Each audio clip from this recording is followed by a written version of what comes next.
Subscribe my YouTube channel and click bell icon. Thank you. Qasem Soleimani, mourners flood the streets as body returns to Iran. Hundreds of thousands of mourners have turned out in Iran to receive home the remains of Qasem Soleimani, the general killed by a U.S. drone strike in Iraq.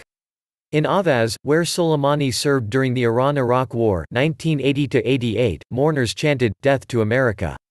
Soleimani was the architect of Iran's sphere of influence across the Middle East, and was considered to be the country's second most powerful man. His assassination marked a significant escalation between Iran and the U.S.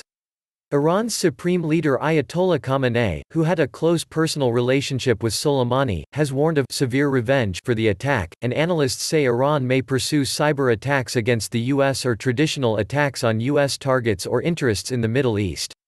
U.S. President Donald Trump, who authorized the attack on Soleimani on Friday, an option refused by both Presidents George W. Bush and Barack Obama as too risky, said on Saturday that the U.S. was ready to strike 52 sites important to Iran and the Iranian culture. Iran's Foreign Minister Mohammad Javad Zarif responded on Twitter, saying the killing of Soleimani was a breach of international law and that any targeting of cultural sites would constitute a war crime.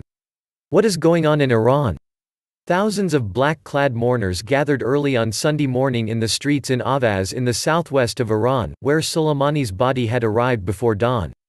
The channel showed crowds gathered in the city's Malavi Square, waving flags and holding aloft portraits of Soleimani, who is seen by many in Iran as a hero because of his role in the Iran-Iraq War and his closeness to the Supreme Leader. Similar scenes were later repeated in the city of Mashhad, the latest stage of 3 days of ceremonies throughout the country. In the capital Tehran, members of parliament chanted "Death to America" for a few minutes during a session of the House, the ISNA news agency reported. Trump, "This is the voice of the Iranian nation, listen," Speaker Ali Larijani was quoted as saying.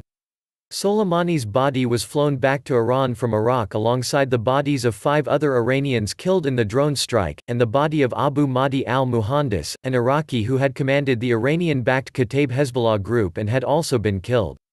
The bodies of Soleimani, al-Muhandis and the other victims were due to be flown to Tehran later on Sunday for more funeral events.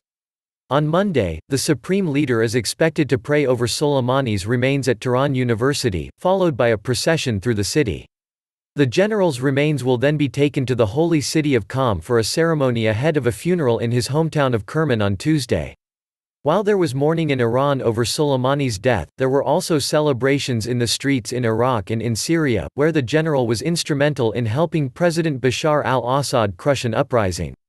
What impact is the killing having on Iraq? Iraq finds itself in a difficult position as an ally both of neighboring Iran and of the U.S. Thousands of U.S. troops remain in the country to assist in the broader struggle against the Sunni Muslim Islamic State (IS). A variety of Shia militia groups in Iraq are supported by Iran, and there are concerns that those parts of Iraq's Shia population sympathetic to Iran may have been alienated, and that militants may seek revenge for both the death of Soleimani and that of the Kataib Hezbollah leader. Meanwhile, Iraq's foreign ministry has summoned the U.S. ambassador over the drone strike, saying it considers it a blatant violation of Iraq's sovereignty and breach of the agreement with the U.S.-led coalition. The foreign ministry considers these U.S. illegal military operations as an aggression, it added. Prime Minister Adel Abdul Mahdi has been speaking to a special session of the Iraqi parliament where MPs are expected to debate a demand for the withdrawal of foreign troops from the country. Kataib Hezbollah has warned Iraqi security forces to stay clear of American bases by a distance not less than 1,000 meters (0.6 miles) starting Sunday evening, Al Mayadeen TV reports.